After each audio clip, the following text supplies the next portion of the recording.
Buenos días, profesor. Espero el día de hoy se encuentre muy bien. El día de hoy, en esta presentación, vamos a hablar sobre la Escuela de Frankfurt y la teoría crítica. Los integrantes somos yo, Antonia Aguilera, Juan Cañete, Catherine Urra y Gonzalo Vera.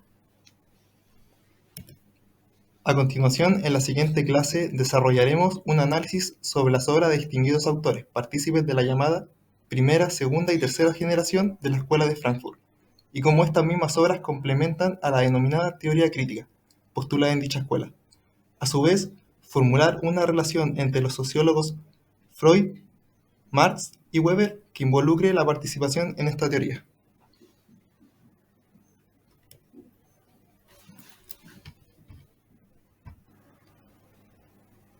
Para contextualizar el periodo previo a la creación de la escuela, hablaremos de algunos referentes que tomaron los estudiosos de la escuela. Entre ellos se encuentra George Lucas, que fue el primer referente de la escuela en plantear una queja del determinismo. Él, como intérprete y continuador de la tradición marxista, intenta renovar y prolongar la interpretación marxista de la sociedad. Pero su aporte más importante a la escuela fue la creación del concepto reificación, en base a la idea del fetichismo de la mercancía, una idea que desarrolla Marx en su obra El Capital. Otro de los referentes fue Antonio Gramsci. Su principal aporte fue el planteamiento que afirma que la clase trabajadora nunca llegaría a velar ni reconocer sus verdaderos intereses hasta que pudieran liberarse de la cultura occidental, pero sobre todo de las ataduras de la religión cristiana, tal como anuncia Marx. La religión es el opio del pueblo.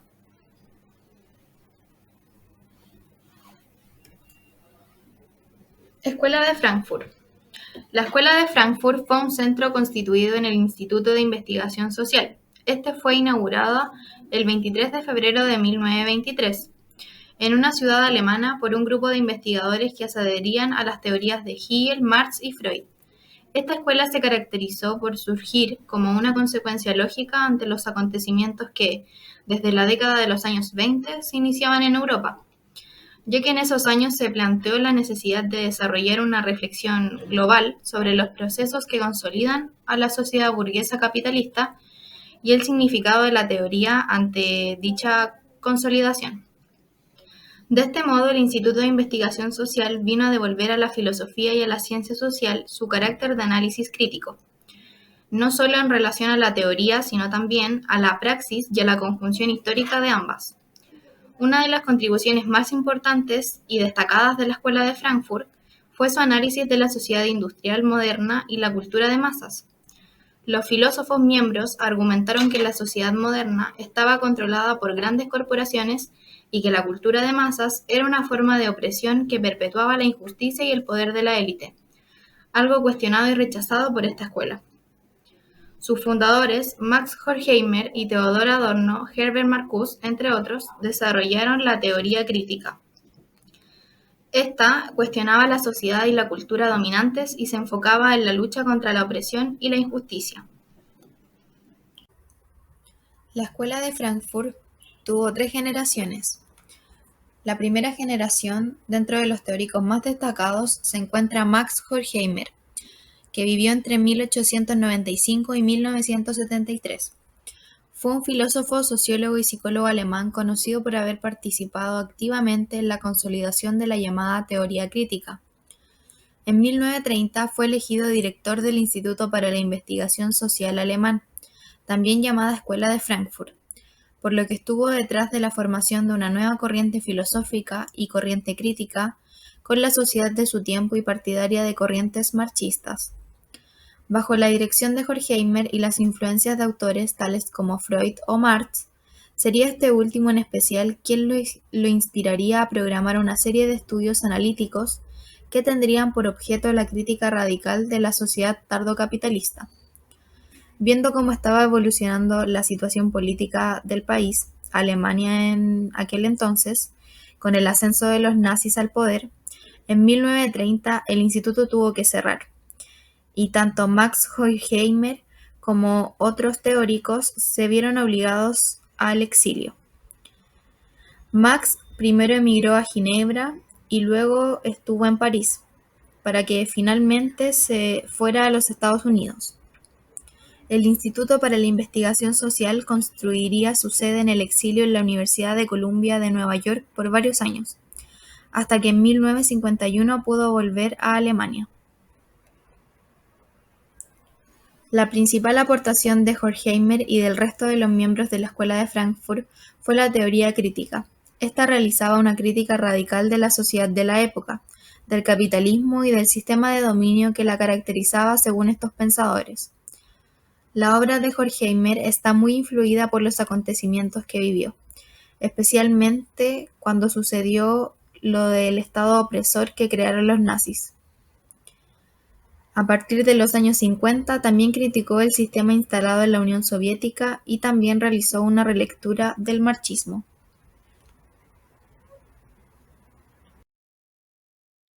Theodor Adorno fue un destacado representante de la teoría crítica de la Escuela de Frankfurt, el cual fue exiliado como consecuencia del fascismo, estando en innumerables países.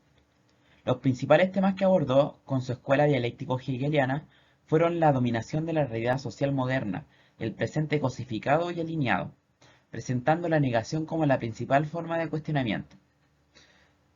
Sus principales obras fueron la dialéctica de la Ilustración, la cual toca, digámoslo así, como el tipo de fábula de la racionalidad científica, pues ésta, gracias a la Ilustración positivista, crea un gran dominio totalitarista. Como también escribió la teoría estética, la que expresa que el arte va de la mano con las necesidades de la sociedad, donde con el pasar del tiempo se ha vuelto casi o totalmente un negocio moderado por los que tienen sus beneficios rentables. Su legado fundamental es el planteamiento de la transformación de la realidad alienada y mercantilista. En esta filosofía y sociología dialéctica, Adorno reivindica con sus obras la postura frente a la imposición de la ciencia positivista. Dentro de la segunda generación de esta escuela encontramos a Jürgen Habermas. Es un filósofo y sociólogo alemán que critica y analiza las sociedades capitalistas, desarrolladas desde una perspectiva no marxista. Sus críticas se deben a que este sistema implica una enorme desigualdad y la alienación de la clase obrera. Este filósofo piensa que a través de la razón comunicativa se puede alcanzar la superación de la razón instrumental.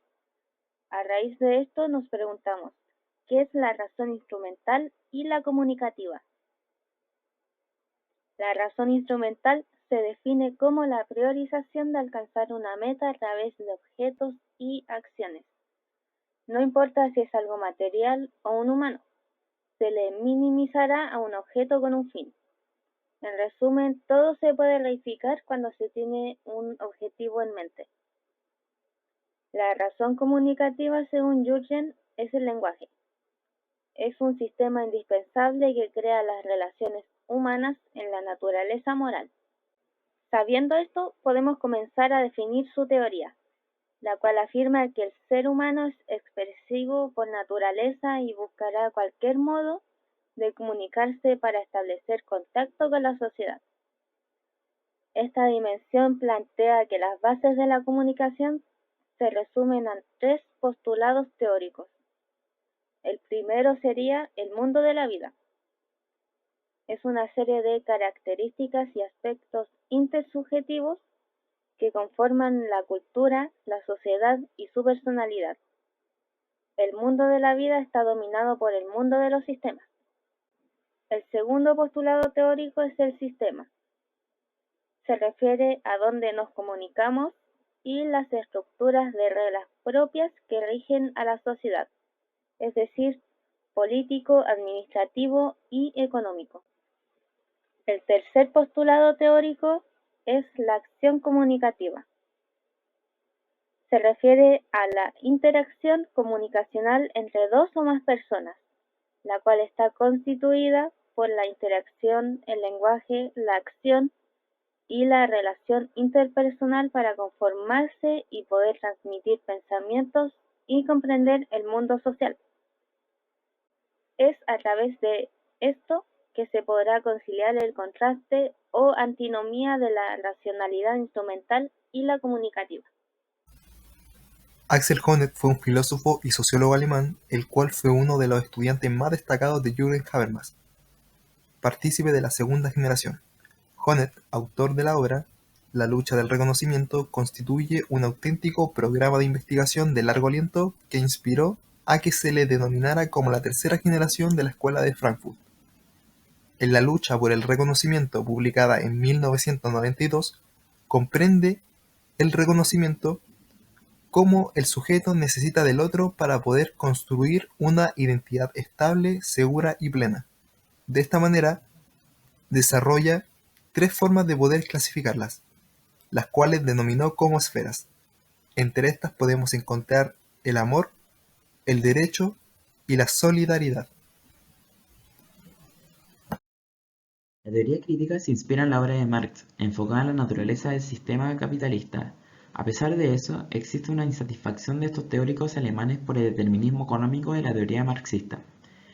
Es así como la meta de la escuela crítica es hacer ver estos desequilibrios centrándose en la superestructura cultural como aspecto de la vida social, no solo en lo económico, aunque éstas se interrelacionan. Críticas de la teoría crítica. Crítica al positivismo. Es formulada en base a que el positivismo acepta la idea de que solo existe un método científico y que las ciencias físicas son aplicables a todos los campos de estudio con fiabilidad, teniendo la noción de este modo que el conocimiento es intrínsecamente neutral. El positivismo ve el mundo social y lo considera un proceso natural, ignorando los sujetos. Crítica a la sociología. Esta ataca de algún modo a la sociología por su cientificismo y por considerar el método científico como un fin en sí mismo, acusándola de aceptar el estado social actual, renunciando de este modo a la obligación de ayudar a las personas oprimidas. La sociología se convierte en una parte integrante de la sociedad existente en lugar de construir un medio de crítica y un motivo de renovación. Crítica a la sociedad moderna y a la cultura. Actualmente el nivel de dominación pasó de lo económico a lo cultural. De esta manera, la racionalidad formal desplazó a la explotación económica como problema social. ¿Qué es la racionalidad formal? Se define como la adecuación de los medios más efectivos a cualquier propósito determinado. Así nace la racionalidad no razonable. Ejemplos de esto son los campos de concentración, que la paz se mantenga mediante las amenazas de guerra, o el totalitarismo de los medios masivos de comunicación con sus métodos cada vez más agradables. De este modo, la crítica a la cultura se ve como las ideas producidas en masa divulgadas por los medios de comunicación. Esto cega a los sujetos generando efectos entendecedores, esta por la llamada falsa industria del conocimiento, dadas las influencias antes dichas. Contribuciones de la teoría crítica. Subjetividad. Se trata de reorientar la teoría marxista a la subjetividad, dadas las contribuciones de Hegel, por ejemplo. Es así como se orientó el estudio hacia la superestructura en lugar de la base económica. De esta manera se llegó al término falsa conciencia, pues incluso hasta la Unión Soviética, a pesar de su pensamiento socialista o ideología socialista, era opresora. La ideología de este modo, y vista desde el punto de vista de la teoría crítica, es un sistema de ideologías producidas por las élites, que suelen ser falsos o cegadores. Y las legitimizaciones son sistemas de ideas generadas por el sistema político, y en teoría por cualquier otro sistema, para apoyar las existencias mismas de estos mismos sistemas, valga la redundancia. Y así pasamos a la dialéctica, que este es un planteamiento que implica la totalidad de un enfoque social. Esto quiere decir que tiene un análisis que se niega a ser específico, ya sea el análisis de la realidad social, la conciencia individual, la superestructura cultural o la estructura económica. De este modo existen dos formas de estudio de la dialéctica, el sincrónico y el diacrónico. El sincrónico es la preocupación por de la interrelación entre los componentes de la sociedad dentro de una totalidad contemporánea. Y la diacrónica es el interés por las raíces históricas de la sociedad contemporánea, así como por su forma futura. Para finalizar el tema de la teoría crítica en su modo más definitorio, tenemos dos críticas a la teoría crítica. En primer lugar, que ésta ignora de algún modo la economía, no en su totalidad, pero sí de alguna forma. Y finalmente se afirma que la clase trabajadora habría desaparecido como fuerza revolucionaria. Esto pensándolo en un contexto. No lo podemos contextualizar en una realidad social nacional chilena. Influencias a la teoría crítica. Entre las figuras que influenciaron a esta teoría está Carlos Marx. La influencia que tuvo él en la teoría crítica fue notable en los múltiples pensadores que formaban parte de la escuela, ya que sus conceptos e ideas teóricas y metodológicas fueron tomadas por ellos para ser desarrolladas, como también adaptadas desde diversos puntos de vista, para criticar o analizar la sociedad contemporánea. Los conceptos fundamentales del marxismo fueron recontextualizados para abordar la realidad del siglo, logrando un enfoque multidimensional para examinar las estructuras de dominación y control social. Como ejemplo, algunos de los tópicos abordados fueron la alienación, el fetichismo de la mercancía, el materialismo histórico y dialéctico, la religión, etc. Otro autor que influye en la teoría crítica es Max Weber.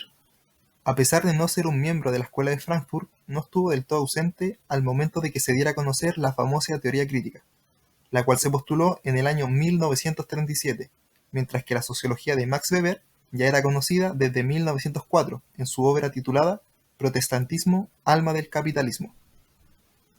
La teoría crítica de la Escuela de Frankfurt tenía como objetivo promover un entendimiento de la situación histórica y cultural con el propósito de poder generar acciones en torno a una transformación de esta. Y basándonos en la teoría sociológica moderna de Ritzer, se hace mención de que los intelectuales, es decir, los teóricos críticos, preferían centrarse en la actividad humana y en los modos en que esta actividad influye en las grandes estructuras sociales. Bajo esta premisa, Weber ya había expuesto este tipo de sociología haciendo alusión a los cánones morales del protestantismo, para ser más exactos, del calvinismo, y cómo estos influyeron en la expansión del capitalismo. Weber también influye en la teoría crítica con el uso de la racionalidad sustantiva y formal. Para Weber, la racionalidad sustantiva es fundamentalmente organizar la conducta, es decir, orientarla a entornos determinados de valores, creencias e ideales.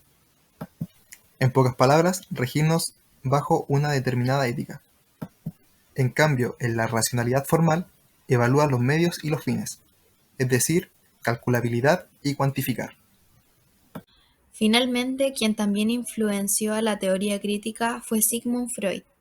La influencia de Freud en la teoría crítica tiene relación con cómo sus teorías impactaron a diversos teóricos de la Escuela de Frankfurt, entre ellos a Max Horkheimer, quien realizó la teoría crítica influenciado por Marx y también por Freud.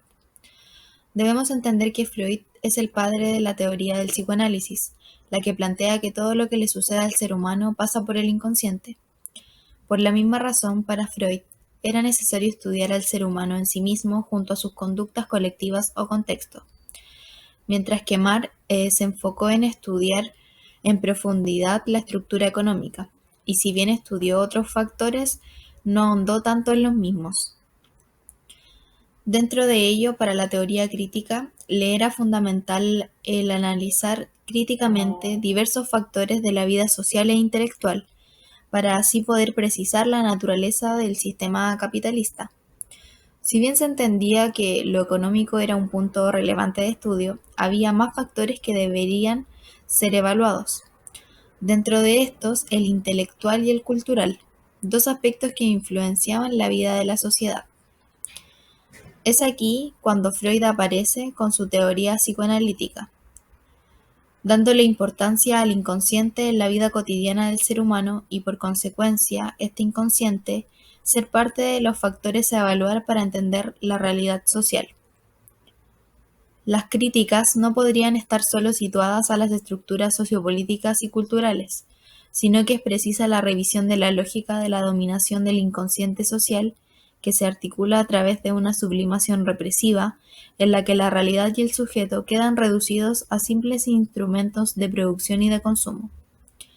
Entonces así entendemos que la cultura condiciona parte importante de la psiquis del ser humano y que por lo mismo es de los factores que se deben estudiar para que el proceso de emancipación de la sociedad frente al sistema capital se vuelva real y de alguna forma también se vuelva más complejo, en términos de realizar un análisis completo y eficaz de cómo eliminar la dominación de masas que ha logrado en ese entonces el sistema capitalista.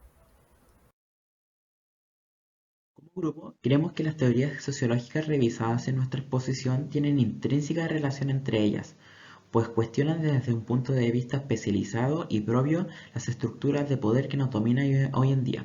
En este caso, la superestructura cultural, la producción de conocimiento, la razón, la religión y la base económica, por ejemplo. De este modo, queremos que como futuros trabajadores y trabajadoras sociales, estos puntos tocados hoy son fundamentales para enfocarnos en nuestro plan de acción de una manera íntegra, pensando en que los problemas sociales no existen solo por un factor que influye en problemáticas individuales, grupales o comunitarias, sino que existe un conjunto de puntos socioculturales y económicos que abordar para poder trabajar desde un punto de vista crítico y emancipador para procurar la autonomía de los individuos.